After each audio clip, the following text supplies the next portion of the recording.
Senate President Francis Escudero clarified right-sizing does not mean reducing the size of the government. According to the senator, it also does not imply the dismissal of employees.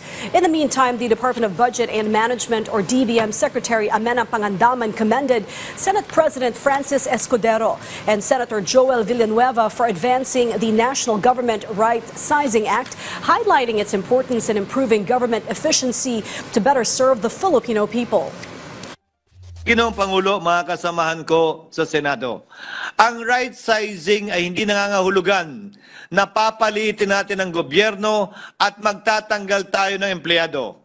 Isang ibig sabihin din ito, itataas natin ang kalidad ng serbisyo, maglilikha tayo ng mga pwesto na angkop at tunay na kailangan ng ating mga kababayan na bagay sa tinapos ng mga kasalukuyang empleyado ng ating pamahalaan.